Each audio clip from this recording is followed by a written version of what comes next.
بسم الله الرحمن الرحيم. வார்த்தைகளில் சிறந்தது அல்லாஹுடைய வார்த்தை என்றும்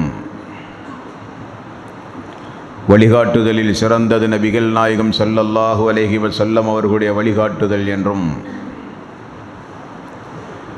காரியங்களில் மிக மிக கெட்டது மார்க்கங்களில் பித்அத்துகளை உண்டாக்குவது, ஒவ்வொரு பித்அத்தான காரியங்களும் வழிகேடுகள் அனைத்தும் உங்களை நரகில் கொண்டு போய் சேர்க்கும் என்று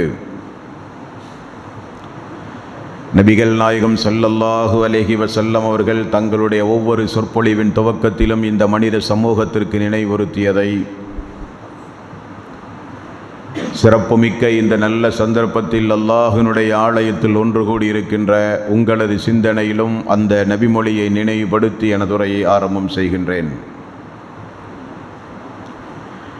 இணை வைத்தல், பித்அத்துகள், அனாச்சாரங்கள், மூட பழக்க வழக்கங்கள், சடங்கு சம்பிரதாயங்களை விட்டும் அமல்களை பாழாக்கி மறுமை நாளில் நரகத்திற்கு அழைத்து செல்லுகின்ற அனைத்து தீய எண்ணங்கள் நடவடிக்கைகளை விட்டும் நம் எல்லோரையும் அல்லாஹ் பாதுகாத்து அல்லாஹ்வினுடைய மார்க்கத்தில் சொல்லப்பட்ட சட்டதிட்டங்களுக்கு ஏற்ப நம்முடைய வாழ்வை நாம் அமைத்து மரணிக்கும் பொழுது உண்மை முஸ்லீமாக மரணித்து மறுமை நாளில் வெற்றி பெறுகின்ற ஒரு கூட்டத்தில் அல்லாஹ் நம் எல்லோரையும் எழுப்பி சொர்க்கத்தில் நபிமார்களோடு அல்லாஹ் நம் அனைவர்களையும் ஒன்று சேர்ப்பானாக. அன்பிற்கும் பாசத்திற்கும் உரிய சகோதரர்களே, தாய்மார்களே, பெரியோர்களே, புனிதமிக்க ரமலானுடைய மாதத்தில் அல்லாஹ்வினுடைய ரசூல் காண்பித்து தந்த முறைப்படி நோன்பு நோற்று இரவு வணக்க வழிபாடுகளிலே ஈடுபட்டு அல்லாஹ்வினுடைய ஆலயத்தில் ஒரு உன்னதமான நோக்கத்திற்காக வேண்டி நாம் எல்லாம் இங்கே ஒன்று கூடியிருக்கின்றோம். எதை கேட்கிறோமோ அதை நம்முடைய வாழ்வில் நடைமுறைப்படுத்த வேண்டும், அல்லாஹ்வை அதிகம் அஞ்சி நடக்க வேண்டும் என்று உங்களுக்கும் எனக்கும் உபதேசம் செய்தவனாக எனது உரையை ஆரம்பம் செய்கின்றேன். குற்றங்களும் தண்டனைகளும் என்ற ஒரு தலைப்பின் கீழ் தொடர்ந்து ஒரு சில தினங்களாக மரண வேதனையிலே இருந்து நரக வேதனை வரை தொடர்ந்து பல்வேறு சம்பவங்களை நாம் பார்த்து வருகின்றோம். அந்த வரிசையில் இன்றைய தினம் அந்த தலைப்பின் கீழ் இன்னும் ஒரு சில செய்திகளை நாம் இன்ஷா அல்லாஹ் பார்க்கவிருக்கின்றோம். நரக தண்டனைகளில் இன்னும் ஒரு சில மனிதர்களுக்கு கொடுக்கப்படுகிற தண்டனையை ரசூலுல்லாஹி ஸல்லல்லாஹு அலைஹி வஸல்லம் அவர்கள் கூறினார்கள்.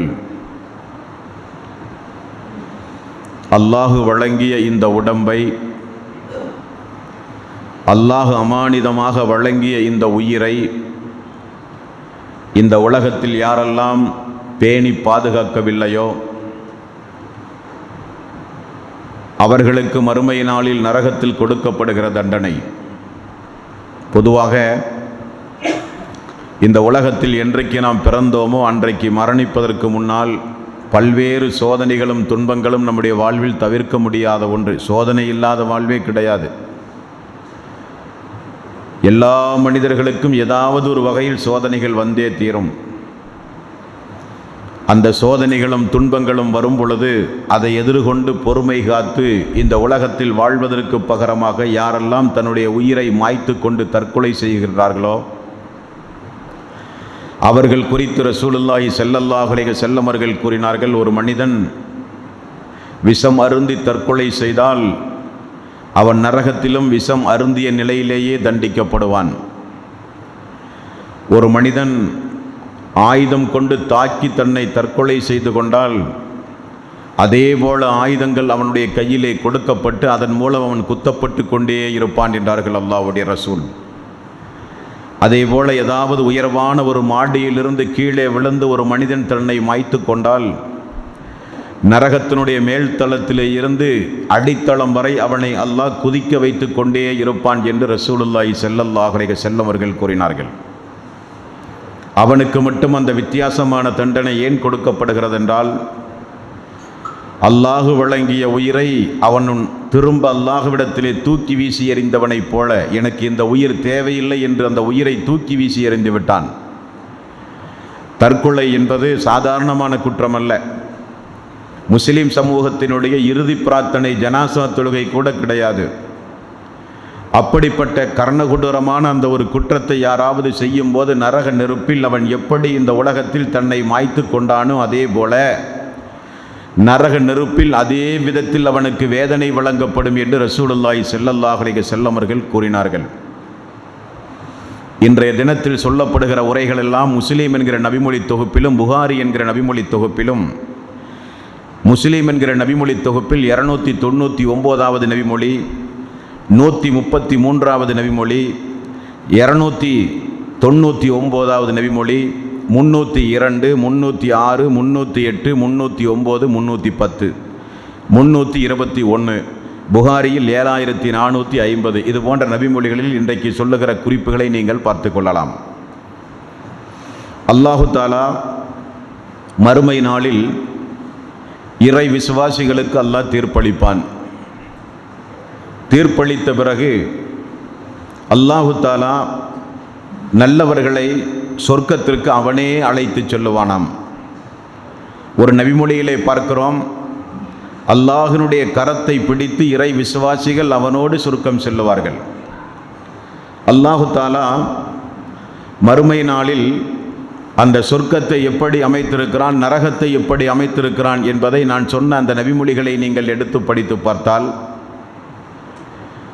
சொர்க்கத்தினுடைய வாசல் செல்லுகிற வரை ஒவ்வொரு மனிதனுக்கும் மிகப்பெரிய ஒரு அபாயம், மிகப்பெரிய ஒரு திகில், மிகப்பெரிய ஒரு அச்சம். நிழலுடைய அருமை வெயிலில்தான் தெரியும் என்கிற ஒரு பழமொழிக்கேற்ப சொர்க்கம் செல்லுகிற மக்கள் எல்லாம் சாதாரண ஒரு வாசல் திறந்து அதனுள் அனுப்பப்பட மாட்டார்கள். சொர்க்கம் செல்லுகிற மக்கள் எப்படி சொர்க்கம் செல்லுவார்கள் என்று முஸ்லீம் என்கிற நபிமொழி தொகுப்பிலே நீண்ட நெடிய சம்பவங்கள் உண்டு. தீர்ப்பு நாளுக்கு பிறகு நரகத்திற்குரியவர்களும் சொர்க்கத்திற்குரியவர்களும் எப்படி செல்லுவார்கள் என்பதை அல்லாஹுடைய ரசூல் இப்படி சொன்னார்கள். நரகத்திற்கு மேல் அல்லாஹ் ஒரு பாலத்தை கொண்டு வந்து நிறுவுவான்.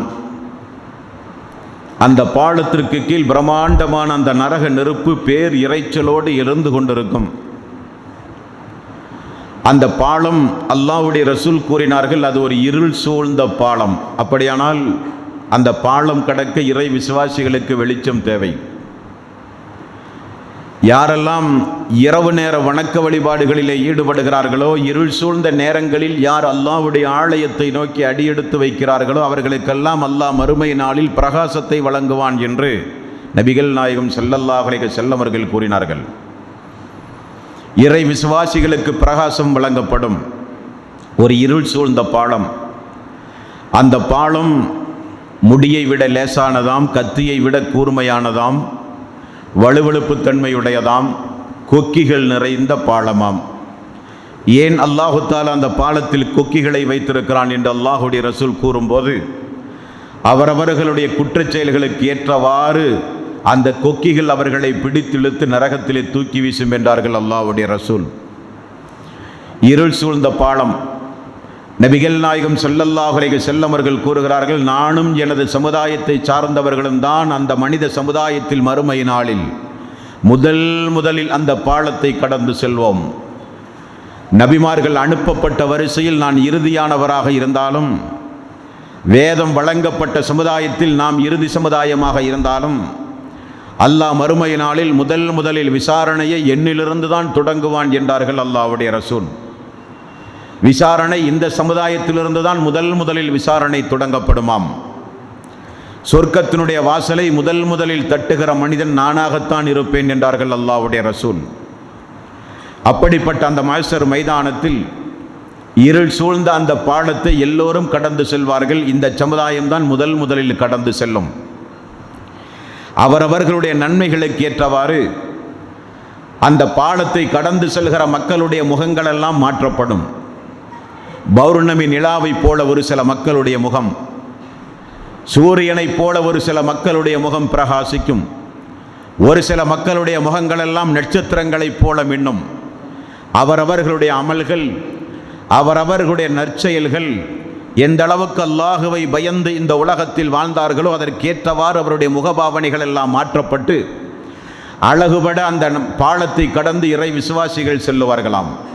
அதிலும் குறிப்பாக நபிகள் நாயகம் ஸல்லல்லாஹு அலைஹி வஸல்லம் அவர்கள் கூறுகின்றார்கள், இறை விசுவாசிகள், தக்வாவுடைய மக்கள், அல்லாஹ் யாருக்கு சொர்க்கத்தில் உயரந்தஸ்து வழங்க வேண்டும் என்று முடிவு செய்தானோ அவர்களெல்லாம் அந்த பாலத்தை கண் சிமிட்டும் நேரத்திற்குள் பறந்து தாண்டி விடுவார்கள். ஒரு சில மக்கள் மின்னல் வேகத்தில் தாண்டுவார்கள், ஒரு சில மக்கள் அதிவேக குதிரை வேகத்திலே போய் தாண்டுவார்கள், ஒரு சில மக்கள் ஒட்டக வேகத்திலே தாண்டுவார்கள், ஒரு சில மக்கள் நடந்து கொண்டு வேகமாக தாண்டுவார்கள், ஒரு சில மக்கள் தவழ்ந்து தவழ்ந்து தவழ்ந்து செல்லுவார்கள். ஒவ்வொரு நிமிடமும் நரகத்தில் விழுந்து விடுவோமோ என்கிற ஒரு அச்சத்தோடு தவழ்ந்து தவழ்ந்து தவழ்ந்து ஒரு சில மக்கள் அந்த நரகத்தினுடைய பாலத்தை கடந்து சொர்க்கம் செல்லுவார்கள். நபிகள் நாயகம் ஸல்லல்லாஹு அலைஹி வஸல்லம் அவர்கள் கூறினார்கள், அந்த பாலத்தை கடக்குகிற அத்துணை சமுதாயமும் ஒரு வார்த்தை கூட பேச மாட்டார்களாம், நபிமார்களை தவிர.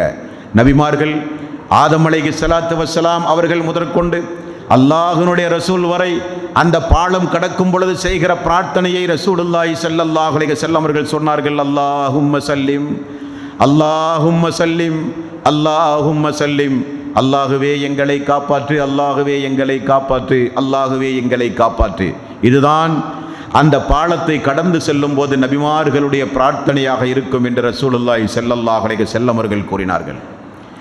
பாலமெல்லாம் கடக்கப்பட்டு சொர்க்கவாசிகள் சொர்க்கத்திற்கும் நரகவாசிகள் நரகத்திற்கும் அனுப்பப்பட்டவுடன் நரகத்திலிருந்து மக்கள் எப்படியெல்லாம் வெளியேற்றப்படுகிறார்கள் என்றும், அல்லாஹ் யாரையெல்லாம் நிரந்தர நரகவாசிகள் அவர்களுக்கெல்லாம் ஹர்ரமல்லாஹு அலைஹில் ஜன்னா, அவர்களுக்கெல்லாம் சொர்க்கம் ஹராம் என்று அல்லாஹ் திருக்குரானின் மூலம் யாருக்கெல்லாம் வாக்களித்தானோ, யாரெல்லாம் நிரந்தரமான நரகத்தை பெறுவார்கள், அவர்களெல்லாம் ஊசியின் காதில் ஒட்டகம் நுழையாதவரை அவர்கள் சொர்க்கம் செல்ல முடியாது என்று அல்லாஹு தாலா யாருக்கெல்லாம் திருக்குரானின் வாயிலாக வாக்களித்து அவர்களுடைய இடம் இறுதி இடம் நிரந்தரமாக தங்குவார்கள் என்றெல்லாம் அல்லாஹு தாலா யாரையெல்லாம் நரக நெருப்பினுடைய இறுதியாக விதியாக்கினானோ அவர்களை தவிர நாடியவர்களையெல்லாம் அல்லாஹ் மறுமை நாளில் வெளியேற்றுகிற சம்பவத்தை அல்லாஹ் தொடர்ந்து திருக்குரானிலும் நபிகள் நாயகம் ஸல்லல்லாஹு அலைஹி வஸல்லம் அவர்கள் தங்களுடைய பொன்மொழிகளின் வாயிலாகவும்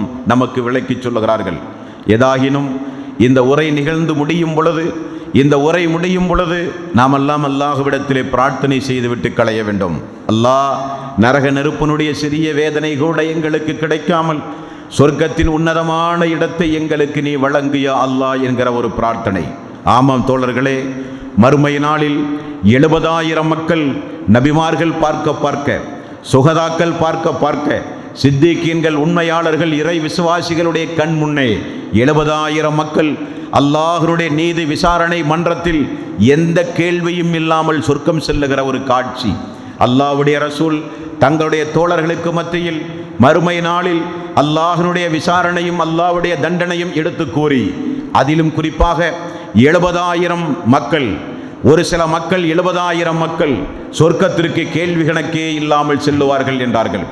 உக்காசா என்கிற ஒரு நபித்தோழர், யா ரசூலல்லாஹ், அந்த 70,000 நபர்களில் நான் ஒருவனாக இருக்க அல்லாஹ்விடத்திலே பிரார்த்தனை செய்யுங்கள் என்று சொல்ல, அல்லாஹ்வுடைய ரசூல் உடனே அந்த தோழருக்காக வேண்டி பிரார்த்தனை செய்தார் என்றும், உடனே அதை பார்த்த இன்னவர ஒரு தோழர் எழுந்து, யா ரசூலல்லாஹ், எனக்காக வேண்டியும் கேள்வி கணக்கே இல்லாமல் சொர்க்கம் செல்லுகிற அந்த கூட்டத்தாரில் நான் ஒருவனாக இருக்க எனக்காக வேண்டியும் பிரார்த்தனை செய்யுங்கள் என்று சொன்னபோது அல்லாஹ்வுடைய ரசூல் உங்களை உக்காசா முந்திவிட்டார் என்று சொன்னார்கள் என்கிற செய்தியை பார்க்கிறோம்.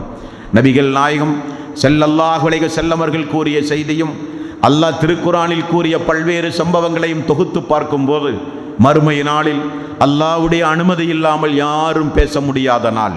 அல்லாஹ் சொல்லுகிறான், அந்த மறுமை நாளில் மனிதன் காலடி எடுத்து வைக்கிற சப்தத்தை தவிர வேறு எந்த பேச்சும் எந்த சப்தமும் அந்த மறுமை நாளிலே இருக்காது. அனைத்து சப்தங்களும் ஒடுங்கி அடங்கி நிற்கிற நாள் அந்த நாள். அப்படிப்பட்ட அந்த நாளில் பேசாதவைகளெல்லாம் பேசும் என்றார்கள் ரசூலுல்லாஹி ஸல்லல்லாஹு அலைஹி வஸல்லம். மனித உறுப்புகள் மட்டுமல்ல, எவையெல்லாம் மனிதன் கற்பனை கூட செய்யாமல் இந்த உலகத்தில் நல்லறங்கள் புரிந்தானோ அவைகளெல்லாம் மறுமை நாளிலே பேசும் என்றார்கள் அல்லாஹ்வுடைய ரசூல். ஒரு நபிமொழியை பாருங்கள்.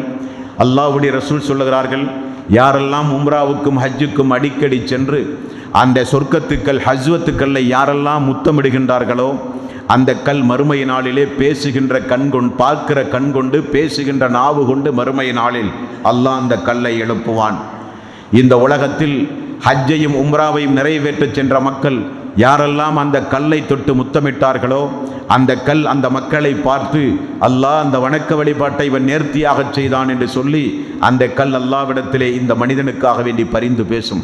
அதே போல திருக்குரானோடு யாரெல்லாம் தொடர்பு வைத்து உலகத்தில் வாழ்ந்தார்களோ அந்த திருக்குரானில் சூரத்துல் பக்ரா, சூரத்து ஆல இம்ரான் இந்த அத்தியாயங்கள் யார் தன்னுடைய வாழ்வில் தொடர்ந்து ஓதி வந்தார்களோ, அந்த அத்தியாயத்தோடு யார் அதிகம் தொடர்பு வைத்தார்களோ அவர்களுக்கு அல்லாஹ்வுடைய ரசூல் 4 நன்மைகளை சொன்னார்கள். ஒன்று, அவனுக்கு அவனுடைய குடும்பத்திலும் அவனுடைய சொந்த வாழ்விலும் சூரத்துல் பக்ராவை ஓதி வந்தால் அவனுக்கு அது வளம் சேர்க்கும், பர்க்கத்து உண்டாகும் என்றார்கள். யார் ஒருவர் சூரத்துல் பக்ராவை ஓதுவதை விட்டு விடுகின்றார்களோ அவர்களுக்கு தீங்கு ஏற்படும் என்றார்கள். யார் ஒருவர் சூரத்துல் பக்ராவோடு அதிகம் தொடர்பு வைக்கிறார்களோ அவர்களுக்கு செய்வினையால் எப்படிப்பட்ட பாதிப்புகளும் ஏற்படாது என்றார்கள். யார் ஒருவர் சூரத்துல் பக்ராவையும் ஆல இம்ரானையும் தங்களுடைய வாழ்வில் அதிகம் ஓதி தொடர்பு வைத்தார்களோ அந்த சூரத்து பக்ரா, ஆல இம்ரான் 2 அத்தியாயங்களும் மறுமை நாளில் மேக கூட்டங்களைப் போல, பறவை கூட்டங்களைப் போல திரண்டு வந்து அல்லாஹ்விடத்திலே பேசுமாம். அல்லாஹ் நாங்கள் தான் குர்ஆன், அல்லாஹ் நாங்கள் தான் குர்ஆன், இந்த அடியானுக்கு எங்களுடைய பரிந்துரையை ஏற்றுக்கொள்யா அல்லாஹ். இரவு முழுக்க கண் விழித்து ஓதினான், பகல் முழுக்க எங்களை பாதுகாத்து வாழ்க்கையிலே பின்பற்றினான், பிற மக்களுக்கும் எடுத்து சொன்னான். உன்னுடைய வேதத்திற்கு அளப்பெரிய மரியாதை கொடுத்து மனனமிட்டான். அவனுடைய உள்ளத்திலெல்லாம் எங்களுடைய வேதங்கள் உன்னுடைய வேதம் உண்டு என்று சொல்லி திருக்குரான் அல்லாஹ்விடத்திலே பரிந்து பேசும். நாம் நோக்கிற நோன்பும் அல்லாஹ்விடத்திலே வந்து பேசும்.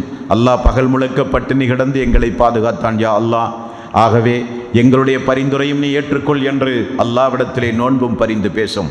இந்த வரிசையில் நபிகள் நாயகம் ஸல்லல்லாஹு அலைஹி வஸல்லம் அவர்கள் சொன்னார்கள், ஒரு நாள் அல்லாஹ்வுடைய ரசூலிடத்திலே ஒரு பெண்மணி நோய்வாய்ப்பட்ட தன்னுடைய குழந்தையை தூக்கி கொண்டு வந்து, யா ரசூலல்லாஹ், எனது குழந்தைக்காக வேண்டி நீங்கள் பிரார்த்தனை செய்யுங்கள் யா ரசூலல்லாஹ், இதற்கு முன்னால் 3 குழந்தை எனக்கு இறந்து விட்டது நோயினால், இது 4வது குழந்தை என்று சொன்னவுடன் நபிகள் நாயகம் ஸல்லல்லாஹு அலைஹி வஸல்லம் 3 குழந்தையை உலகத்தில் வாழும் பொழுதே நீ அனுப்பி விட்டாயா என்று கேட்டார்கள். ஆமாம் யா ரசூலல்லாஹ், இது 4வது குழந்தை, எனது குழந்தை நோய்வாய்ப்பட்டிருக்கிறது என்று சொன்னவுடன் ரசூலுல்லாஹி ஸல்லல்லாஹு அலைஹி வஸல்லம் அந்த 3 குழந்தையும் நரக நெருப்பிலிருந்து உங்களை பாதுகாக்கின்ற கேடயமாக முன்னதாகவே நீங்கள் அனுப்பிவிட்டீர்களே என்றார்கள் ரசூலுல்லாஹி ஸல்லல்லாஹு அலைஹி வஸல்லம்.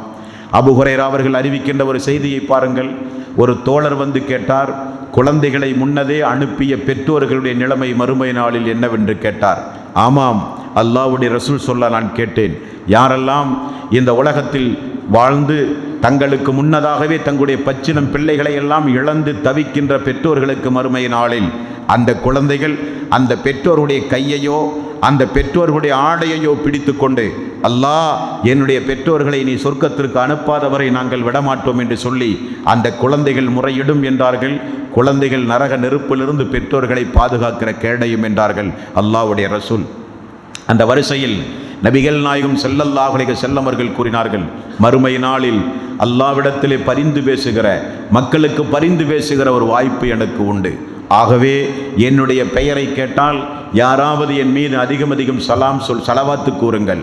சலவாத்து கூறினால் என்னோடு மறுமையிலே நீங்கள் நெருக்கமாக இருப்பீர்கள், முதன்மையாக இருப்பீர்கள், தோழமையோடு இருப்பீர்கள் என்றார்கள். பாங்குக்கு பிறகு யாரெல்லாம் பாங்கோசை கேட்டால் பாங்குக்கு பிறகு அல்லாஹும்ம ரப்ப ஹாதிஹி தாவத்தி தாம்மா வஸ்ஸலாத்தில் காயிமா ஆத்தி முஹம்மதனில் வசீலத வல் ஃபலீலத வபஅத்ஹு மகாமன் மஹ்மூதான் இல்லதி வஅத்தஹு. அல்லாஹ், மறுமை நாளில் வசீலா என்கிற ஒரு பதவியை உன்னுடைய அடியார்களுக்கு நீ வழங்குவதாக வாக்களித்தாயே, அதை முஹம்மது நபி ஸல்லல்லாஹு அலைஹி வஸல்லம் அவர்களுக்கு நீ வழங்குவாயாக என்று அல்லாஹ்விடத்தில் எனக்காக வேண்டி வசீலா தேடி பாங்குக்கு பிறகு நீங்கள் பிரார்த்தனை செய்தால் மறுமை நாளில் என்னுடைய பரிந்துரை உங்களுக்கு கிடைக்கும் என்று அல்லாஹ்வுடைய ரசூல் கூறினார்கள். அந்த அடிப்படையிலே பாருங்கள், எல்லா நபிமார்களிடத்திலும் மனிதர்கள் ஓடுவார்கள். ஆதம் நபியிடத்திலே ஓடும்போது நம்முடைய தந்தை சொல்லுவார், சொர்க்கத்தில் அல்லாஹ் ஒன்றை எனக்கு தடுத்தான், ஆனால் அந்த காரியத்தை நான் செய்து பூமிக்கு நான் இறக்கப்பட்டு விட்டேன், சொர்க்கத்தில் முதலில் நான் தான் அனுப்பப்பட்டேன், அந்த குற்றத்தை நிறைத்து இந்த நாளில் நான் பயந்து கொண்டிருக்கிறேன் என்று சொல்லி நூஹ் நூஹ் நபி இடத்திலே போகச் சொல்லுவார். நூஹ் நபி இப்ராஹிம் நபி இடத்திலே சொல்லுவார். இப்ராஹிம் நபி மூசா நபி இடத்திலே சொல்லுவார். மூசா நபி ஈசா நபி இடத்திலே சொல்லுவார். அந்த வரிசையில் அல்லாஹ்வுடைய ரசூல் இடத்திலே இறுதியாக மக்கள் வருவார்கள். ஈசா அலைஹிஸ்ஸலாத்து வஸ்ஸலாம் அவர்கள் சொல்லுவார்கள், இதோ முஹம்மது நபி ஸல்லல்லாஹு அலைஹி வஸல்லம் அவர்கள் இருக்கிறார், முன்பின் பாவங்கள் மன்னிக்கப்பட்டவர். அவரிடத்திலே போய் இந்த நாளிலே இருந்து உங்களை காப்பாற்ற நீங்கள் பரிந்து பேச சொல்லுங்கள் என்று சொன்னவுடன் மக்கள் என்னிடத்திலே வருவார்கள். நான் சுஜூதிலே விழுந்து விடுவேன், அல்லாஹ் நாடுகிற அளவுக்கு சுஜூதிலே கிடந்து விடுவேன்.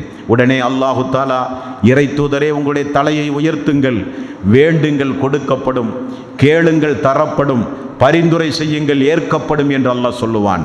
அந்த அடிப்படையில் நபிகள் நாயகம் ஸல்லல்லாஹு அலைஹி வஸல்லம் அவர்கள் அல்லாஹ் நாடுகிற அளவுக்கு நரக நெருப்புக்கு சென்ற ஒரு சில மக்களை, எந்த மக்களை, யாருக்கு அல்லாஹ் நரகம் இறுதியாக, நரகம் கடைசியாக, சொர்க்கம் ஹராம் என்று அல்லாஹ் யாருக்கெல்லாம் தீர்ப்பளித்தானோ, இணை வைத்து வாழ்ந்த மக்கள், இறை நிராகரிப்பிலே வாழ்ந்த மக்கள், அல்லாஹ்வினுடைய மார்க்கத்தை ஏற்றுக்கொள்ளாமல் இணை துணைகளை ஏற்படுத்தி இந்த உலகத்தில் வாழ்ந்த மக்களுக்கு எந்த விமோச்சனமும் அந்த மறுமை நாளிலே கிடையாது.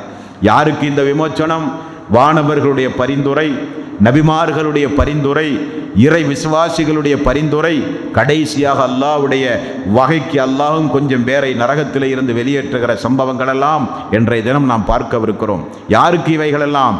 யாருடைய உள்ளத்தில் ஏகத்துவம் உண்டுமோ, யார் தன்னுடைய வாழ்வில் இணை வைத்தலுடைய சாயல் கூட படாமல் வாழ்ந்தார்களோ, யார் ஏகத்துவத்தை இணை வைத்தலோடு கலந்த நிலையில் இந்த உலகத்தில் வாழாமல் ஏகத்துவத்தை பாதுகாத்து வாழ்ந்தார்களோ, அந்த ஏகத்துவவாதிகளுக்கு இறுதியாக அல்லாஹ் சொர்க்கத்தை விதியாக்குகிறான்.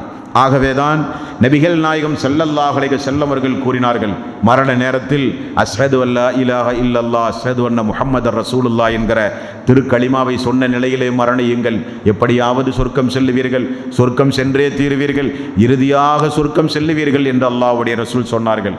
அந்த அடிப்படையில் பாருங்கள், சுப்ஹானல்லாஹ், நபிகள் நாயகம் ஸல்லல்லாஹு அலைஹி வஸல்லம் அல்லாஹ் நாடுகிற அளவுக்கு நரக நெருப்பினுடைய காவலாளிக்கு அல்லாஹ் கட்டளையிட, ரசூலுல்லாஹி ஸல்லல்லாஹு அலைஹி வஸல்லம் இறை தூதர் என்கிற அந்தஸ்தோடு ஒரு சில மக்களை நரகத்திலே இருந்து வெளியேற்றுவார்கள் அவருடைய பரிந்துரையின் அடிப்படையில்.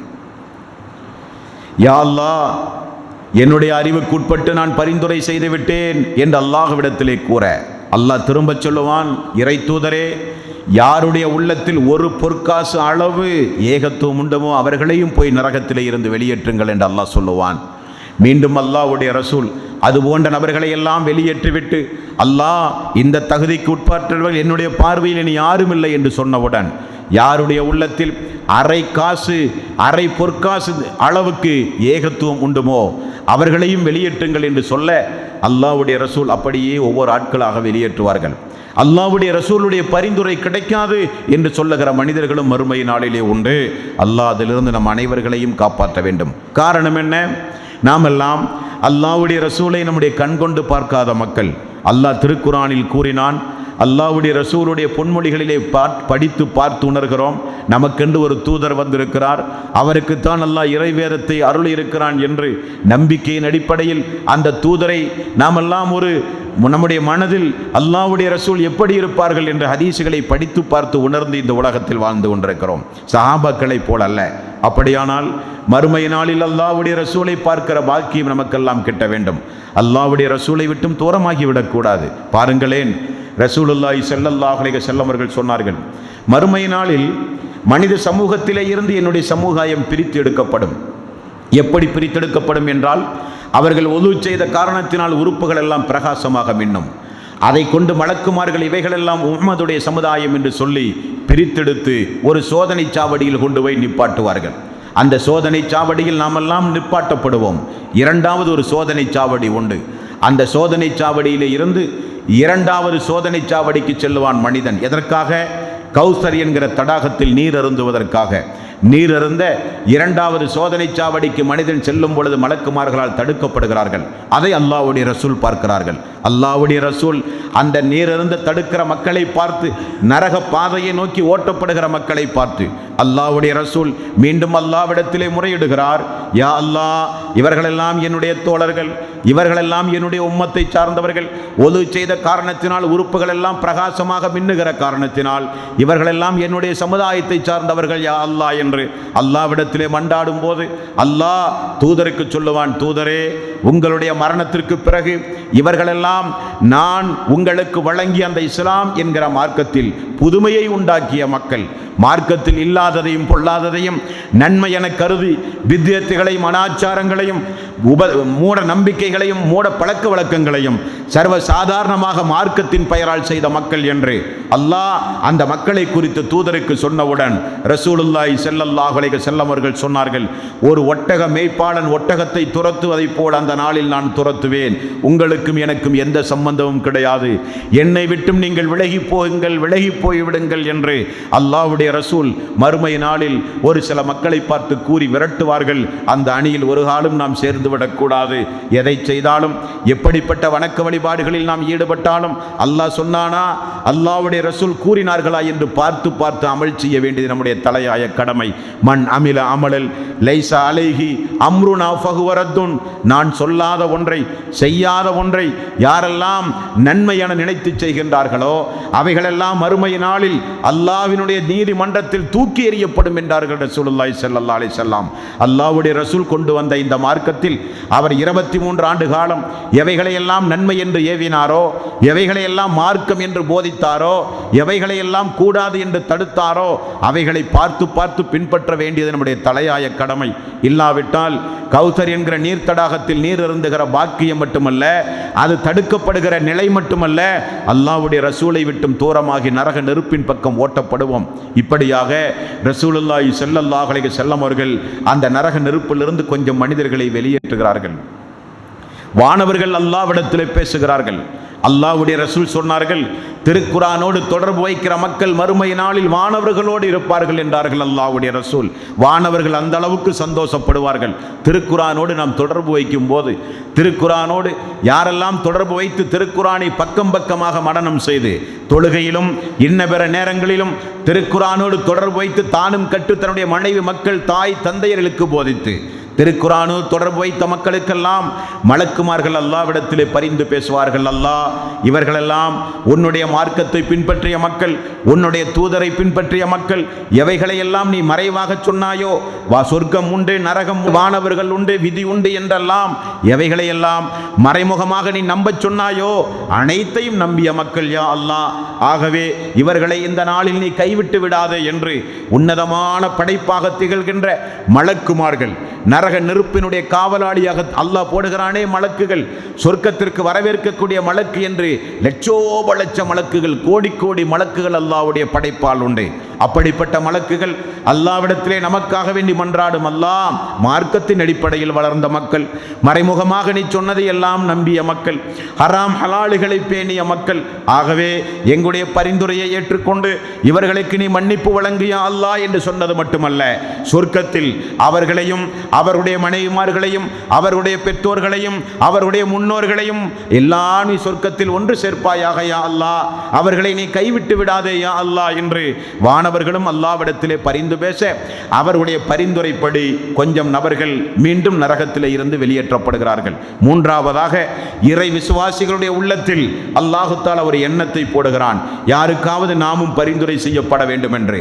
அந்த அடிப்படையில் பாலத்தை கடந்து சொர்க்கம் சென்ற அந்த இறை விசுவாசிகள் அல்லாஹ்விடத்திலே முறையிடுகிறார்கள். சொர்க்கத்தை போய் பார்த்த பிறகு, சொர்க்கத்தை போய் பார்த்த பிறகு சொர்க்கத்திலே உலா வந்து விட்டு சொல்லுகிறார்கள், அல்லாஹ், உலகத்தில் வாழ்ந்த எங்களுடைய நண்பர்களை காணவில்லை என்று முறையிடுகிறான் ஒரு இறை விசுவாசி. எப்படி முறையிடுகிறான்? சுபஹானல்லாஹ். அல்லாஹ் எங்களோடு உலகத்திலே நோன்பு வைத்தான், எங்களோடு உலகத்திலே தொழுதான், எங்களோடு உலகத்திலே ஹஜ் செய்தான், எங்களோடு உலகத்தில் அழைப்பு பணிகளிலே ஈடுபட்டான். அந்த நண்பனை இந்த சொர்க்கத்திலே நாங்கள் பார்க்க முடியவில்லையே என்று சொன்னவுடன் அல்லாஹு தஆலா, அப்படியானால் நீங்கள் போய் நரகத்திலே உங்களுடைய நண்பர்களை தேடி நீங்கள் அழைத்து கொண்டு வரலாம் என்று இறை விசுவாசிகளுக்கு அல்லாஹ் அவர்களை கௌரவித்து அல்லாஹு தஆலா விசேஷமான அந்த அனுமதியை கொடுத்துவிட்டு நரக காவலாளிகளுக்கு அல்லாஹ் சொல்லுகிறான், இந்த இறை விசுவாசி யாரையெல்லாம் பரிந்துரை செய்கிறானோ அவனுடைய முகம் நரகத்திலே கரிக்கப்படக்கூடாது என்று அல்லாஹ் உத்தரவிட, அந்த முகம் மட்டும் மீதமுள்ள இடங்களெல்லாம் தீயினால் கருத்து வெந்து அழிந்து போயிருக்குமாம். அல்லாஹ் இதோ என்னுடைய நண்பன், அல்லாஹுவே அதோ என்னுடைய நண்பன், அல்லாஹ் இதோ என்னுடைய நண்பன், என்னோடு தொழுதவன், என்னோடு நோன்பு நோற்றவன், என்னோடு நல்லறங்கள் செய்தவன் என்று ஒரு இறை விசுவாசி, சொர்க்கத்திற்கு அனுப்பப்பட்ட ஒரு இறை விசுவாசி, ஆண்களானாலும் சரி பெண்களானாலும் சரி, அல்லாஹ் அந்த மக்களை உயர் அந்தஸ்து கொடுத்து எல்லோரும் பார்க்க வேண்டும் என்பதற்காக வேண்டி உலகத்தில் இறை விசுவாசிகள் நையாண்டி செய்யப்பட்டார்கள். உலகத்தில் உண்மை மூமின்கள் கேலி கிண்டல் செய்யப்பட்டார்கள். உலகத்தில் இறை விசுவாசிகள் எல்லா வகையிலும் துன்புறத்திற்கு ஆளாக்கப்பட்டார்கள். அவர்களை எல்லாம் கௌரவிக்கும் முகமாக யாரெல்லாம் அந்த இறை விசுவாசியை கேலி கிண்டல்கள் செய்தார்களோ அவர்களுடைய பரிந்துரை அடிப்படையில் நரகத்திலே இருந்து வெளியேற்றப்படுகிற சம்பவம் கூட உண்டு. அந்த அடிப்படையில் அல்லாஹ் அவர்களின் வகையிலும் அல்லாஹ் கொஞ்சம் நரகத்திலே இருந்து கொஞ்சம் மக்களை வெளியேற்றுகிறான். வெளியேற்றிவிட்டு இறை விசுவாசிகளிடத்தில் அல்லாஹ் கேட்கிறான், எல்லோரும் வந்து விட்டார்களா என்று கேட்க, அல்லாஹ் நீ யாருக்கெல்லாம் திருக்குரானில் இறுதியான தீர்ப்பாக ஹராம், சொர்க்கம் ஹராம், அவர்கள் கடைசியாக நிரந்தரமாக தங்குவார்கள் நரகத்தில் என்று சொன்னாயோ அவர்களை தவிர வேறு எல்லோரையும் நாங்கள் அழைத்து விட்டோம் யா அல்லாஹ் என்று இறை விசுவாசிகள் பதில் சொல்ல, வானவர்களை அழைத்து அல்லாஹ் சொல்லுவானாம், நபிமார்களுடைய பரிந்துரையின் அடிப்படையில் நரகத்திலிருந்து கொஞ்சம் பேர் வெளியேற்றப்பட்டார்கள். வானவர்களுடைய பரிந்துரையின் அடிப்படையில் கொஞ்சம் பேர் வெளியேற்றப்பட்டார்கள். இறை விசுவாசிகளுடைய பரிந்துரையின் அடிப்படையில் கொஞ்சம் பேர் வெளியேற்றப்பட்டார்கள். இனி என்னுடைய பரிந்துரையும் உண்டு. என்னுடைய பங்குக்கு நானும் கொஞ்சம் மனிதர்களை நரகத்திலே இருந்து வெளியேற்றுகிறேன் என்று அல்லாஹ் சொல்லி, அல்லாஹ் தன்னுடைய கையை நரகத்திலே விட்டு அவனும் தன்னுடைய பங்குக்கு கொஞ்சம் மனிதர்களை வெளியேற்றுகிறான். வெளியேற்றுவதற்கு முன்னால் நரக நெருப்புக்கு அல்லாஹ் கட்டளையிடுகிறான். மனிதன் சுஜூது செய்தானே, அந்த சுஜூதினுடைய நெற்றி தழும்பை நரகம் தீண்டாத அளவுக்கு நரகத்திற்கு அல்லாஹ் ஹராமாக்கி விட்டான் அந்த நெற்றி தழும்பை. அப்படியானால் தொழாவிட்டால் அந்த பாக்கியமும் போய்விட்டது, தொழாவிட்டால் அந்த பாக்கியமும் கிடையாது. நரகத்திற்கு அல்லாஹ் ஒரு சில பொருள்களை ஹராமாக்கி வைத்திருக்கிறான். யாரெல்லாம் அல்லாஹ்வுடைய பாதையில் போரிடும் பொழுது அவனுடைய மேனியில் படுகிற புழுதி, அவனுடைய உடம்பிலே படுகிற காயங்கள், இவைகளெல்லாம் நரகத்திற்கு அல்லாஹ் ஹராமாக்கி வைத்திருக்கிறான். தனிமையில் இருந்து மனிதன் அழும் பொழுது அந்த அழுத கண்கள், அல்லாஹ்வுடைய மார்க்கத்திற்காக வேண்டி இரவு பகலாக விழித்த கண்களை அல்லாஹ் நரகத்திற்கு ஹராமாக்கி வைத்திருக்கிறான். அந்த வரிசையில் தான் சுஜூது செய்கிற நெற்றி தழும்பை நரகம் தீண்டாது நரகத்திற்கு அல்லாஹ் ஹராமாக்கி வைத்திருக்கிறான். அதை பார்த்து அல்லாஹு தஆலா அவனுடைய பங்குக்கு அவனும் கொஞ்சம் பேரை வெளியே எடுக்கிறான். அல்லாஹ்வுடைய ரசூல் பரிந்துரை செய்து வெளியேற்றப்பட்ட மக்கள், வானவர்களால் பரிந்துரை செய்து வெளியேற்றப்பட்ட மக்கள், இறை விசுவாசிகளால் பரிந்துரை செய்யப்பட்டு வெளியேற்றப்பட்ட மக்கள், அல்லாஹ்வுடைய பங்குக்கு அல்லாஹும் வெளியேற்றிய மக்கள், இப்படிப்பட்ட மக்கள் எல்லாம் சொர்க்கத்தினுடைய வாசலில் அப்படியே நீளமாக படுக்க வைக்கப்படுவார்களாம். படுக்க வைத்து சொர்க்கவாசிகளுடைய மகத்துவம் என்ன என்பதை இவர்கள் உணர வேண்டும் என்பதற்காக, சொர்க்கவாசிகளுடைய அந்தஸ்தை இன்னும் கொஞ்சம் உயர்த்தி காட்ட வேண்டும் என்பதற்காக அல்லாஹு தஆலா சொர்க்கவாசிகளே என்று அழைப்பான். சொர்க்கவாசிகள் யார், என்னையா அல்லாஹ் என்று கேட்க, இவர்களின் மீது சொர்க்கத்து தண்ணீரை ஊற்றுங்கள் என்று அல்லாஹ் சொல்ல, சொர்க்கத்து மக்கள் அவர்களின் மீது சொர்க்கத்து தண்ணீரை கொண்டு வந்து ஊற்றுவார்கள். உடம்பில் சேதப்பட்ட பொருளெல்லாம் தூய்மையாகி பௌர்ணமி போல இந்த பூமியில் முளைத்து கதிர்விட்டு வருகிற பச்சை பசேர் என்று நாம் பார்க்கின்ற செடிகொடிகள் போல, அழகான பூக்களைப் போல மனிதன் முளைத்து வருவான் அந்த மறுமை நாளில். அதற்கு பிறகுதான் அவன் சொர்க்கத்திற்கு அனுப்பப்படுவான் என்றார்கள் நபிகள் நாயகம் ஸல்லல்லாஹு அலைஹி வஸல்லம். இப்படியாக அல்லாஹு தஆலா ஒவ்வொரு மனிதர்களுடைய பரிந்துரைக்கு பிறகு, அவனுடைய பரிந்துரைக்கு பிறகு இன்னும் கொஞ்சம் பேத்தை அல்லாஹ் நரகத்திலே விடுவான். அதுதான் அல்லாஹ்வுடைய ரசூல் கூறிய சொர்க்கத்திற்கு கடைசியாக சென்ற மனிதன், நரகத்திலே இருந்து கடைசியாக வெளியேற்றப்பட்ட மனிதன் என்று நபிகள் நாயகம் ஸல்லல்லாஹு அலைஹி வஸல்லம் அவர்கள் கூறிய கொஞ்சம் சம்பவங்கள் உண்டு. அல்லாஹ்வுடைய ரசூல் சொன்னார்கள், எல்லாம் நரகத்திலே இருந்து தூதருடைய பரிந்துரை, வானவர்களுடைய பரிந்துரை, இறை விசுவாசிகளுடைய பரிந்துரை, அல்லாஹ்வுடைய பரிந்துரைக்கு பிறகு எல்லோரும் நரகத்திலே இருந்து வெளியேற்றப்பட்டவுடன் ஒரு மனிதன் இருப்பானாம். இனி ஒரு நபிமொழியிலே 4 பேர்கள் என்றும் ஒரு நபிமொழியிலே ஒரு மனிதன் என்றும் சொல்லப்படுகின்றது. அந்த மனிதன் யா அல்லாஹ் என்று அல்லாஹ்வை அழைக்கிறான். என்ன அடியானே என்று அல்லாஹ் கேட்கிறான். இந்த மனிதனும் யார்? இவனும் அல்லாஹ்வுடைய பாதையில், அல்லாஹ்வுடைய மார்க்கத்தில் எந்த அமலும் செய்யாமல், வாழ்க்கையில் கொஞ்சம் கூட அமல் கிடையாது. இந்த நபிமொழியை பார்க்கும்போது வாழ்வில் ஒன்றே ஒன்று உண்டு, ஏகத்துவத்தை பாதுகாத்தான், வாழ்விலே இணை வைக்கவில்லை. அது மட்டும்தான் வாழ்விலே உண்டு. அல்லாஹ் என்று அழைக்கிறான், என்ன அடியானே என்று கேட்கிறான். அல்லாஹ், என்னை விட ஒரு துர்பாக்கியசாலி இந்த நரகத்தில் வேறு யாரும் இல்லையா அல்லாஹ்? என்னுடைய கண் முன்னே எத்தனையோ பேர்கள் இந்த நரகத்தில் இருந்து வெளியேற்றப்பட்டதை நான் பார்த்திருக்கிறேன். ஆனால் நான் தான் இறுதியானவன். என்னை விட ஒரு துர்பாக்கியசாலி யாரும் இல்லையா அல்லாஹ்? அல்லாஹுவே, நரகத்திலிருந்து என்னை நீ வெளியேற்றாவிட்டாலும் பரவாயில்லை. என்னுடைய முகமெல்லாம் இந்த நரக நெருப்பினுடைய வெப்பக்காற்று பட்டு மிகப்பெரிய வேதனை அனுபவித்துக் கொண்டிருக்கிறேன். வெப்பக்காற்று மூஞ்சியில் படாமல் எனது முகத்தையாவது கொஞ்சம் இந்த நரகத்திலே இருந்து திருப்பி கொஞ்சம் ஆசுவாசம் தாயா அல்லாஹ் என்று அல்லாஹ்விடத்திலே கேட்கிறான்.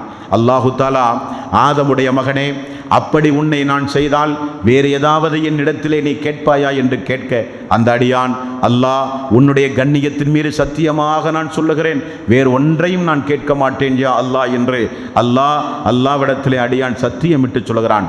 அப்படியே அல்லாஹ் ஒரு மரத்தை சுட்டி காட்டி அந்த மரத்திற்கு அடியில் அவனை கொண்டு போய் கொஞ்சம் நிறுத்துகிறான். அவனுக்கு அந்த நெருப்பினுடைய அனல் கொஞ்சம் அவனுக்கு ஒரு ஆசுவாசமாக இருக்கின்றது. கொஞ்ச நாள் அப்படியே இருக்கிறான். மீண்டும் அல்லாஹுவே என்று அழைக்கிறான். என்ன அடியானே என்று சொல்லுகிறான். அதோ தெரிகிறதே இன்னொரு மரம், அது இதைவிட மிக நன்றாக இருப்பதை போல் நான் பார்க்கிறேன். என்னை அந்த மரத்திற்கு அடியில் உட்கார வைத்தால் கொஞ்சம் நிழலை நான் அனுபவித்து ஓடுகிற தண்ணீரையாவது கொஞ்சம் நான் அருந்தி அப்படியே நான் இருப்பேனேயா அல்லாஹ் என்று சொல்லுகிறான். மீண்டும் அல்லாஹ், அப்படியானால் முதலில் என்னிடத்திலே ஒரு சத்திய பிரமாணம் எடுத்தாயே, எதையும் கேட்க மாட்டாய் என்று சொல்லி இப்பொழுது நீ கேட்டுவிட்டாயே என்று அல்லாஹ் திரும்ப கேட்க, அல்லாஹ், அந்த மரத்திற்கு அடியில் என்னை நீ அமர வைத்தால் மூன்றாவதாக எதையும் நான் கேட்க மாட்டேன் என்று அவன் மீண்டும் ஒரு சத்தியம் போடுகிறான். இரண்டாவது மரத்துக்கு அடியில் அல்லாஹ் அந்த அடியானை கொண்டு போய் வைக்கிறான். அங்கேயும் கொஞ்ச நாள் இருக்கிறான். மூன்றாவதாகவும் அல்லாஹுவே என்று அழைக்கிறான். என்ன அடியானே என்று கேட்கிறான். சொர்க்கத்துடைய வாசல் என்னுடைய பார்வையிலே தெரிகிறது, சொர்க்கத்திற்குள் என்னை நீ அனுப்ப வேண்டாம், சொர்க்கத்துடைய வாசலில் நான் போய் நிற்கட்டுமாயா அல்லாஹ் என்று பரிதாபத்தோடு அல்லாஹ்விடத்திலே அவன் முறையிடுகிறான். அல்லாஹ் கேட்கிறான், 2 சத்தியம் போட்டாயே, அதெல்லாம் என்னானது என்று. மனிதன் சொல்லுகிறான், யா அல்லாஹ், என்னிடத்திலா நீ உறுதிபட கேட்கிறாய்? நான் எவ்வளவு பலகீனமானவன், எத்தனையோ பேரெல்லாம் சொர்க்கம் சென்று விட்டார்கள், நான் என்ன சொர்க்கத்தையா கேட்டேன்? சொர்க்கத்தினுடைய வாசலில் போய் நிற்கிற அனுமதியை தானே கேட்டேன். என்னை விட துர்பாக்கியசாலி வேறு யார் யா அல்லாஹ் என்று கெஞ்சுகிறான் அல்லாஹ்விடத்தில்.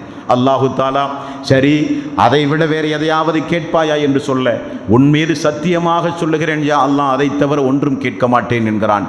அதே போல சொர்க்கத்துடைய வாசலுக்கு முன்னால் அவனை அல்லாஹ் கொண்டு வந்து நிறுத்துகிறான். அங்கேயும் கொஞ்ச நாள் நிற்கிறான். சொர்க்கத்து மக்கள் சொர்க்கத்திற்குள் ஓடிச்சாடி விளையாடுகிற காட்சி, சொர்க்கத்தில் மக்கள் எல்லாம் சந்தோஷமாக சிரிக்கிற சப்தம், சொர்க்கத்து மக்கள் எல்லாம் பேசுகிற சப்தம் அவனுடைய காதிலே விழுகிறது. மீண்டும் அழைக்கிறான், அல்லாஹுவே என்று. என்ன அடியானே, அல்லாஹ், நான் சொர்க்கத்திற்குள் செல்ல விரும்பவில்லை, கதவை மட்டும் திற, நான் எட்டி பார்த்து கொண்டே இருக்கிறேன் என்று அவன் அல்லாஹ்விடத்திலே சொல்லுகிறான். உடனே அல்லாஹ், நீ இந்தந்த நேரங்களிலெல்லாம் இவ்வளவு சத்தியம் போட்டாயே, அவைகளெல்லாம் என்னானது என்று அல்லாஹ் திரும்ப கேட்க, மீண்டும் அடியான், என்னை விட துர்பாக்கியசாலி யாராவது உண்டுமா யா அல்லாஹ் என்று சொல்ல, மீண்டும் அல்லாஹ் சொர்க்கத்துடைய வாசலை திறந்து சொர்க்கத்து காட்சிகளை அவனுக்கு பார்க்க வைக்கிறான். பார்த்து கொண்டே இருக்கிறான். நாட்கள் மெல்ல மெல்ல நகர்ந்ததாம். மீண்டும் அல்லாஹுவே என்று அழைக்கிறான். அல்லாஹ், என்ன அடியானே என்று கேட்கிறான். சொர்க்கத்துடைய ஒரு மூலையிலே போய் நிற்கவா?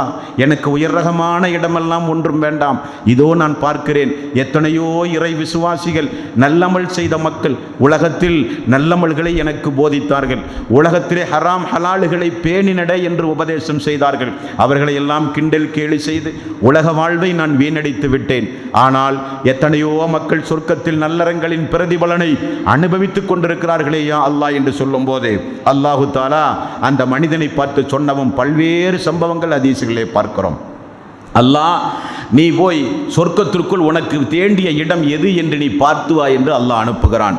அந்த மனிதன் பார்த்துவிட்டு திரும்ப வந்து சொல்லுகிறான், அல்லாஹ், சொர்க்கத்தில் இடமே இல்லை, நல்லடியார்களெல்லாம் தங்களுக்குரிய இடங்களை பிடித்து சொர்க்கம் பூர்த்தியாகிவிட்டது, எனக்கு எங்குமே இடமில்லை என்று அல்லாஹ்விடத்திலே சொல்லுவானாம். அல்லாஹ் திரும்பவும் அந்த சொர்க்கத்திற்குள் போய் பார்த்துவா என்று சொல்ல, 2வது முறையும் செல்லுகிறான், 3வது முறையும் செல்லுகிறான். 4வது முறை சென்று விட்டு திரும்ப வந்து சொல்லுகிறான், அல்லாஹ், சொர்க்கத்திலே எனக்கு இடமில்லை என்று சொல்லுகிற ஒரு செய்தியும் உண்டு. அடுத்ததாக அல்லாஹு தாலா வெளியே வந்த அந்த மனிதனிடத்தில் சொல்லுகிறான், உனக்கு உலகத்தில் ஒரு அரசனுக்குரிய இடம் இருந்தால் போதுமா? உலகத்தில் ஒரு மனிதன் ஆட்சி செய்து அந்த ஆட்சி செய்கிற அந்த அரசனுக்கு உலகத்தில் எத்தனை இடங்கள் இருக்குமோ அதே அளவுக்கு இடம் இருந்தால் உனக்கு போதுமா என்று அல்லாஹ் கேட்க, அடியான் சொல்லுகிறான், அல்லாஹ் என்னை நீ கிண்டல் செய்கிறாயா? அல்லாஹுவே, நான் தான் உனக்கு கிண்டல் செய்ய கிடைத்தேனா? என்னை விட ஒரு பரிதாபத்துக்குரியவன் யாரும் இல்லையா அல்லாஹ்? நான் சொல்லுகிற இடம் அந்த சொர்க்கத்தின் மூலையிலே சிறிது இடம் கேட்கிறேன். நீயோ உலகத்தை ஆட்சி செய்கிற ஒரு அரசனுக்குரிய இடம் வேண்டுமா என்று என்னிடத்திலே நீ கேட்கிறாயே, என்னை நகைப்புக்குரிய மனிதனாக ஆக்கிவிட்டாயே அல்லாஹ் என்று சொல்ல, நபிகள் நாயகம் ஸல்லல்லாஹு அலைஹி வஸல்லம் அவர்கள் சொன்னார்கள், இப்படி இந்த மனிதன் சொன்னவுடன் அல்லாஹ் சிரித்தானாம். அல்லாஹ்வுடைய ரசூலும் சிரித்தார்கள், நபிமொழியை கேட்ட சஹாபாக்களும் சிரித்தார்கள் என்று பார்க்கிறோம். அவன் அப்படி பேசியவுடன் அல்லாஹ் சொல்கிறான், அப்படி அல்ல, நிச்சயமாக நான் உன்னுடைய பாவங்களை மன்னித்து விட்டேன், உன் மீது நான் கோபப்பட மாட்டேன், உன்னை கிண்டலோ கேலியோ நான் செய்யவில்லை, உனக்கு தருகிறேன். இந்த பூமியில் வாழ்ந்தாயே, அந்த பூமி போல உனக்கு இடம் உண்டு, அந்த பூமி போல உனக்கு இடம் உண்டு, அந்த பூமி அளவு உனக்கு இடம் உண்டு என்று அல்லாஹ் 5 முறை கூறி அவன் சொர்க்கத்துடைய வாசலில் அடியெடுத்து வைக்கும் போது 5 பூமி அல்ல, உனக்கு 10 பூமி அளவுக்கு உனக்கு சொர்க்கத்திலே இடம் உண்டு. ஏன் தெரியுமா? நீ எனக்கு இணை வைக்காத காரணத்தினால் என்று அல்லாஹ் சொல்லுவான். நீ எனக்கு இணை துணைகளை வைக்காத காரணத்தினால் உனக்கு 10 பூமி அளவு உனக்கு சொர்க்கத்திலே இடம் உண்டு என்று அல்லாஹ் சொல்லுகிறான் என்று சொன்னால், இந்த மனிதனுக்கு 10 பூமி அளவு இடம் என்றால் நரக நெருப்பினுடைய வேதனை கூட அனுபவிக்காமல் சொர்க்கம் செல்லுகிற மக்களுடைய நிலைமை என்ன என்பதை உங்களுடைய சிந்தனைக்கே நான் விட்டு விடுகிறேன். அல்லாஹ்வுடைய ரசூல் நபிகள் நாயகம் ஸல்லல்லாஹு அலைஹி வஸல்லம் மூசா அலைஹிஸ்ஸலாத்து வஸ்ஸலாம் அல்லாஹ்விடத்திலே ஒரு நாள் இப்படி கேட்டார், யா அல்லாஹ், மறுமை நாளில் சொர்க்கத்தின் கடைசியாக சொர்க்கத்திற்கு அனுப்பப்படுகிற மனிதன், சொர்க்கத்தினுடைய கடைசி தகுதி எது யா அல்லாஹ் என்று மூசா அலைஹிஸ்ஸலாத்து வஸ்ஸலாம் அல்லாஹ்விடத்திலே கேட்டார். அதே போல சொர்க்கத்தினுடைய உயர்ந்த தகுதி எது யா அல்லாஹ் என்றும் மூசா அலைஹிஸ்ஸலாத்து வஸ்ஸலாம் அல்லாஹ்விடத்திலே கேட்டார். அல்லாஹு தாலா சொர்க்கத்தினுடைய கடைசி பகுதி, ஒரு மனிதன் மறுமை நாளில் நரகத்திலிருந்து வெளியேற்றப்பட்டு தவழ்ந்து தவழ்ந்து தவழ்ந்து நடக்க முடியாமல் விழுவான் எழுந்து நிற்பான், விழுவான் எழுந்து நிற்பான். அப்படிப்பட்ட ஒரு மனிதன் தவழ்ந்து தவழ்ந்து சொர்க்கத்திற்கு செல்லுவான். அப்படி சொர்க்கத்துடைய வாசலிலே நின்று கொண்டிருக்கும் போது அல்லாஹு தாலா அவனுக்கு, சொர்க்கத்தில் உனக்கு இது வேண்டுமா, சொர்க்கத்தில் உனக்கு இது வேண்டுமா, ஏன் இதை நினைத்துப்பார் அதை நினைத்துப்பார் என்றெல்லாம் சொர்க்கத்தினுடைய இன்பங்களை அல்லாஹ் அவனுக்கு நினைவுபடுத்தி நினைவுபடுத்தி நினைவுபடுத்தி கேட்டுக்கொண்டே இருப்பான். அந்த அடியான் சொல்லுவான், அல்லாஹ் அல்லாஹ் ஒவ்வொரு முறை சொல்லும் பொழுதும், அல்லாஹ் எனக்கு அது போதும், அல்லாஹ் எனக்கு அது போதும், அல்லாஹ் நான் திருப்தியுறுகிறேன், அல்லாஹ்வே எனக்கு இது போதும் என்று அந்த மனிதன் சொல்லிக்கொண்டே இருப்பான். இறுதியில் அந்த மனிதனுக்கு அல்லாஹ் சொர்க்கத்தில் பிரம்மாண்டமான விசாலமான இடத்தை கொடுப்பான். அவன்தான் சொர்க்கத்தினுடைய இன்பத்தை கடைசியாக அனுபவிக்கிற மனிதன் என்று அல்லாஹ் சொல்லுகிறான். அல்லாஹ் சொர்க்கத்தினுடைய உன்னதமான பதவி எது என்று கேட்கும் போது அதை நான் கூற மாட்டேன். காரணம், எந்த கண்ணும் பார்த்திராத, எந்த உள்ளமும் கற்பனை செய்திராத, எந்த செவியும் முழுமையாக கேட்டுராத நான் முத்திரையிடப்பட்டிருக்கிற இடம் அந்த இடம். அந்த இடம் உயிர் தியாகிகளுக்குரிய இடம், அந்த இடம் நபிமார்களிடம். ஆம், சொர்க்கத்திற்கு மக்கள் எல்லாம் அனுப்பப்பட்டவுடன் மக்கள் அந்த சொர்க்கத்தினுடைய மேல் வானத்தை பார்ப்பதை போல் பார்ப்பார்கள். அங்கே கொஞ்சம் சப்தத்தை சொர்க்கவாசிகள் கேட்பார்கள், சொர்க்கவாசிகள் பேசிக்கொள்வார்கள். அவர்களெல்லாம் யார் தெரியுமா? நம்மை போல் அல்ல, நம்மை போலல்ல அவர்கள். நாமெல்லாம் ஃபர்லான தொழுகை மட்டும்தான் தொழுதோம், அவர்களெல்லாம் உபரியான வணக்க வழிபாட்டை செய்த மக்கள். நாமெல்லாம் ரமலானுடைய காலத்தில் மட்டும்தான் தஹஜ்ஜுத்தை தொழுவோம், அவர்களெல்லாம் ஆயுள் காலம் முழுக்க இரவு நேரங்களில் கண் விழித்து தொழுத மக்கள். அவர்களெல்லாம் அல்லாஹ்வுடைய பாதையிலே வாரி வாரி செலவு செய்த மக்கள். அவர்களெல்லாம் நோன்புகளை அதிகம் அதிகம் நோற்ற மக்கள். அவர்களெல்லாம் அல்லாஹ்வுடைய பாதையிலே தியாகம் செய்த மக்கள் என்று வானலோகத்தில் நட்சத்திரம் மின்னுவதைப் போல அந்த இறை விசுவாசிகளை பார்த்து சொர்க்கத்தில் இருக்கிற இன்னவர மக்கள் அந்த மறுமை நாளில் பேசுவார்கள் என்று அல்லாஹ்வுடைய ரசூல் நபிகள் நாயகம் ஸல்லல்லாஹு அலைஹி வஸல்லம் அவர்கள் சொன்னார்கள். அதைத்தான் அல்லாஹ் சொல்கிறான், அந்த இடத்தை யாரும் பார்க்க முடியாது, அந்த இடம் எப்படி என்று யாரும் கற்பனை கூட செய்ய முடியாது, அதை நான் முத்திரையிட்டு பாதுகாத்து வைத்திருக்கிறேன். யார் எந்த ஒரு நல்லறங்களை செய்தாலும் மறுமை நாளில் இரட்டிப்பாக ஆக்கி அல்லாஹ் அவர்களை உயர்வான இடத்தில் எழுப்புவேன் என்று அல்லாஹ் அவனுடைய அருள்மறையாம் திருமறை குர்ஆனிலே குறிப்பிடுகிறான். யுத்திஇல்லாஹ வர்ரசூல் உலாயிக மஅல்லதீன அன்அமல்லாஹு அலைஹிம் மினன் நபியீன வஸ்ஸித்தீகீன வஸ்ஸுஹதாஇ வஸ்ஸாலிஹீன். யார் அல்லாஹ்வுக்கு கட்டுப்பட்டு அல்லாஹ்வுடைய ரசூலுக்கு கட்டுப்பட்டு இந்த உலகத்தில் தன்னுடைய வாழ்வை அமைத்துக் கொள்கின்றார்களோ அவர்களெல்லாம் மறுமை நாளில் நபிமார்களோடு இருப்பார்கள், சுகதாக்களோடு இருப்பார்கள், சித்திகீன்களோடு இருப்பார்கள். அவர்கள்தான் அவர்களுக்கு உற்ற நண்பர்கள் என்று அல்லாஹ் சொல்லுகிறானே. அப்படிப்பட்ட மக்களுக்குரிய இடம் அந்த இடம். நபிகள் நாயகம் ஸல்லல்லாஹு அலைஹி வஸல்லம் அவர்கள் சொன்னார்கள், வானம் பூமி அளவுக்கு விசாலமானது சொர்க்கம். சொர்க்கம் என்பது ஒன்றல்ல, சொர்க்கம் என்பது 100 சொர்க்கம் உண்டு என்றார்கள் அல்லாஹ்வுடைய ரசூல். வானம் பூமி அளவுக்கு ஒரு சொர்க்கம், அதே போல 100 சொர்க்கம் என்றார்கள் ரசூலுல்லாஹி ஸல்லல்லாஹு அலைஹி வஸல்லம். இப்படியாக நரக நெருப்பிலிருந்து மனிதன் வெளியேற்றப்பட்டால் 5 பேர் இறுதியாக வெளியேற்றப்படுவான். அந்த வெளியேற்றப்பட்ட மனிதன் நரகத்தின் பக்கம் திரும்பி பார்த்து அல்லாஹ்விடத்திலே பிரார்த்தனை செய்வான், அல்லாஹ் இந்த நரகத்திலிருந்து என்னை வெளியேற்றினாயே, திரும்ப என்னை அதனுள் அனுப்பிவிடாதே யா அல்லாஹ், அது மிக மிக கெட்ட இடம் யா அல்லாஹ் என்று அந்த நரகத்திலிருந்து வெளியேற்றப்பட்டவன் அல்லாஹ்விடத்திலே பிரார்த்தனை செய்வான் என்றும் ரசூலுல்லாஹி ஸல்லல்லாஹு அலைஹி வஸல்லம் அவர்கள் கூறினார்கள். இருந்தாலும் சொர்க்கத்திற்கு அனுப்பப்பட்ட இப்படிப்பட்ட மக்கள் எல்லாம் எப்படிப்பட்ட மக்கள்? நரக நெருப்பில் அல்லாஹ் நாடுகிற அளவுக்கு வேதனைகளையும் துன்பங்களையும் தாங்கி சொர்க்கத்திற்கு யாரெல்லாம் அனுப்பப்படுகிறார்களோ அவர்களெல்லாம் சொர்க்கத்திற்கு எப்படி அனுப்பப்படுவார்கள் என்றால் ஜஹன்னமியூன், நரகத்திலிருந்து வெளியேற்றப்பட்டவர்கள் என்று அவருடைய நெற்றியில் எழுதப்பட்ட நிலையில்தான் அவர்கள் சொர்க்கத்திற்கு அனுப்பப்படுவார்கள். சொர்க்கவாசிகள் எல்லாம் அவர்களை பார்த்துவிட்டு சொல்வார்களாம், இவன் எந்த அமலையும் செய்யாத மனிதன், அல்லாஹ்வுடைய முழு கருணையினால் மட்டும் நரகத்திலே இருந்து வெளியேற்றப்பட்டவன் என்று சொர்க்கவாசிகள் அவனை பார்த்தால் புரிந்து கொள்வார்களாம், பேசிக்கொள்வார்களாம். இவன் யார் தெரியுமா? இவன் எந்த அமலும் தன்னுடைய சொந்த வாழ்விலே செய்யவில்லை. நரகத்திலே இருந்து பல்வேறு வேதனைகளுக்கு பிறகு நபிமார்கள், நல்லவர்கள், வானவர்கள் அல்லாஹ்வினுடைய மிகப்பெரிய பரிந்துரைக்கு பிறகு நரகத்திலிருந்து நரக தண்டனை வாங்கி வெளியேற்றப்பட்டவன் என்று எல்லா இறை விசுவாசிகளும் சொர்க்கவாசிகளும் அறிந்து கொள்கிற வகையில் அவனுடைய நெற்றியில் ஒரு சீல் வைக்கப்பட்டு அவன் சொர்க்கத்திற்கு அனுப்பப்படுவான் என்று நபிகள் நாயகம் ஸல்லல்லாஹு அலைஹி வஸல்லம் அவர்கள் சொன்னார்கள். அப்படிப்பட்ட சொர்க்கத்தை அடைகிற முயற்சியை நாம் மேற்கொள்ளக்கூடாது.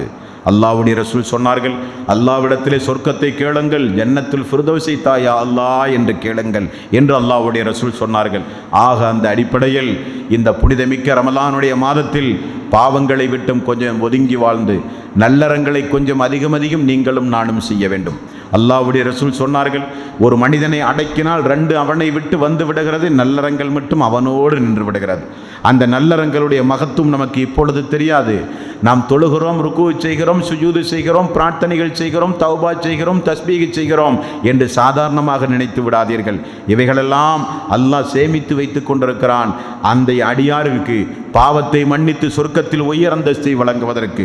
சொர்க்கத்திற்கு சென்ற மக்களை பார்த்து அல்லாஹு தஆலா நரகத்தை பூட்டி நரகத்திலிருந்து வெளியேற்றப்படாத மனிதர்கள் முடிவாக்கப்பட்டவுடன் சொர்க்கத்துடைய வாசலும் பூட்டப்படும், நரகத்துடைய வாசலும் பூட்டப்படும். சொர்க்கவாசிகளிடத்தில் அல்லாஹ் கேட்பான், உங்களுக்கு ஏதாவது வேண்டுமா, அது வேண்டுமா, இது வேண்டுமா என்று கேட்கும்போது சொர்க்கவாசிகள் சொல்லுகிற ஒரு பதில் உண்டு.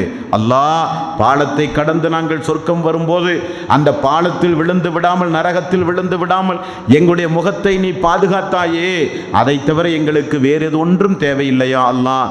அல்லாஹுவே, நாங்கள் தொழுத தொழுகை, நாங்கள் நோற்ற நோன்பு, நாங்கள் செய்த தஸ்பீஹ், நாங்கள் கொடுத்த தர்மம், நாங்கள் செய்த ஹஜ், நாங்கள் செய்த உம்ரா, நாங்கள் செய்த நல்லறங்கள், இவைகளுக்கெல்லாம் சொர்க்கத்தில் இப்படி உன்னதமான ஒரு இடத்தை தந்து உயர்வான அந்தஸ்தை எங்களுக்கு நீ தருவாய் என்று நினைத்து கூட நாங்கள் பார்க்கவில்லையா அல்லாஹ். இந்த அளவுக்கு எங்களை நீ கௌரவித்தாய், இந்த அளவுக்கு எங்களுக்கு மிகப்பெரிய சன்மானத்தை நீ வழங்கினாய். எல்லோரும் நரக நெருப்பில் விழுந்து அடிவுதைகளை வாங்கி வேறு வழியில்லாமல் உன்னுடைய பரிந்துரைக்கு பிறகு வந்தவர்கள் எல்லாம் சொர்க்கத்திலே உண்டு. ஆனால் எங்களை நேரடியாக எந்த ஒரு துன்பங்களும் தீண்டாமல், நரக நெருப்பினுடைய சிறிய வேதனை கூட இல்லாமல், எங்களுடைய முகம் கூட நரக நெருப்பினுடைய வேதனை கூட அனுபவிக்காமல் நேரடியாக சொர்க்கத்திற்குள் எங்களை பிரவேசித்து நாங்கள்லாம் நினைத்ததை உண்டு, நினைத்ததை அனுபவித்துக் கொண்டிருக்கிறோமே என்று இறை விசுவாசிகள் சொல்லும் போது அல்லாஹ் சொல்லுவானாம், சொர்க்கத்து இன்பங்களை காட்டிலும் வேறொன்றை தரப்போகிறேன் என்று சொல்லி அல்லாஹ் தன்னுடைய முழு உருவத்தையும் அந்த மக்களுக்கு காட்சியாக காட்சி அளிப்பான். அல்லாஹ்வுடைய உருவத்தை பார்த்தவுடனே சொர்க்கத்தை எல்லாம் மெய்மறந்து விடுவார்கள் அவர்கள் என்று அல்லாஹ்வுடைய ரசூல் சொன்னார்கள் சொர்க்கவாசிகளை பார்த்து.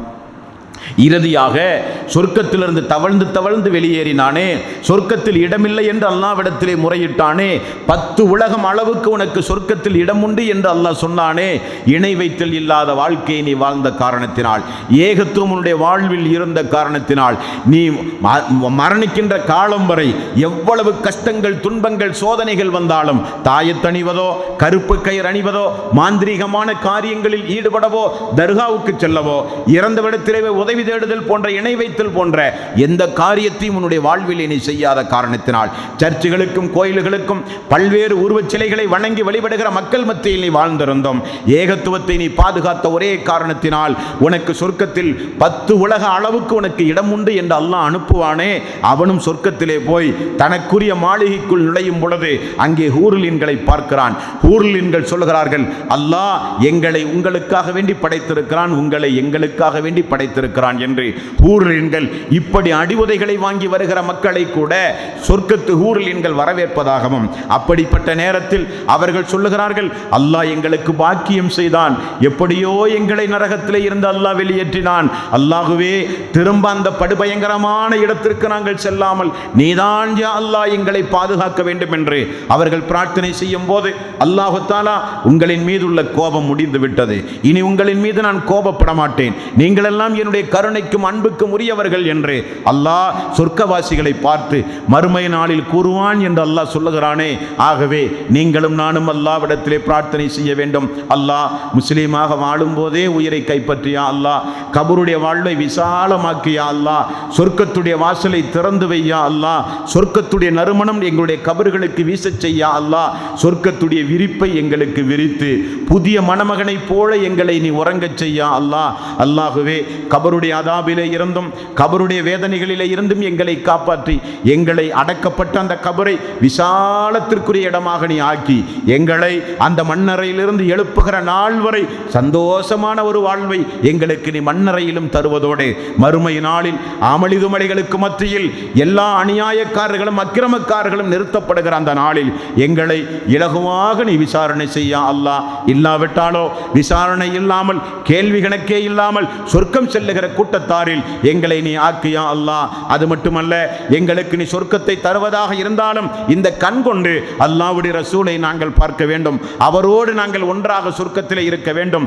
அவருக்கு முன்னால் அனுப்பப்பட்ட ஆதம் நபியிலே இருந்து ஈசா நபி வரை எல்லா இறை தூதர்களுக்கும் சொர்க்கத்தில் எந்த இடத்தை நீ வாக்களித்தாயோ அவர்களோடு சொர்க்கத்தில் ஒன்றாக நாங்கள் மட்டுமல்ல, ஈமான் கொண்டு உலகத்தில் சாலிகான நல்லமல்களை செய்கின்ற, இணை வைத்தல் இல்லாமல் இந்த உலகத்தில் ஏகத்துவத்திற்காக வேண்டி பாடுபட்டு வாழ்ந்து மரணித்த எல்லோரையும், எங்களுடைய மனைவி, எங்களுடைய மக்கள், எங்களுடைய தாய் தந்தை, ஏகத்துவத்திற்காக வேண்டி பாடுபடுகிற எங்களுடைய சகோதர சகோதரிகள், பாடுபட்டு வாழ்ந்து முடித்து உலகத்தில் மரணித்து போன மன்னரை வாசிகளாக வாழ்ந்து கொண்டிருக்கின்ற எல்லோரையும் நபிமார்களோடு அல்லாஹ் மறுமை நாளிலே ஒன்று சேர்ப்பாயாக யா அல்லாஹ். நரகம் மிக கெட்டது, நரகம் மிக தீயது, அதை தாங்குகிற சக்தி எங்களில் யாருக்கும் இல்லையா அல்லாஹ். நரகத்தை பற்றியும் நரகவாசிகளை பற்றியும் அவர்களுக்கு கொடுக்கப்படுகிற தண்டனைகளை பற்றியும் நீ திருக்குரானில் கூறியதை பார்த்து நாங்கள் பயந்திருக்கிறோம். நீ நல்லவர்களுக்கு வழங்கப்படுகிற சொர்க்கத்தை பார்த்து நாங்கள் ஆசைப்படுகிறோம் யா அல்லாஹ்.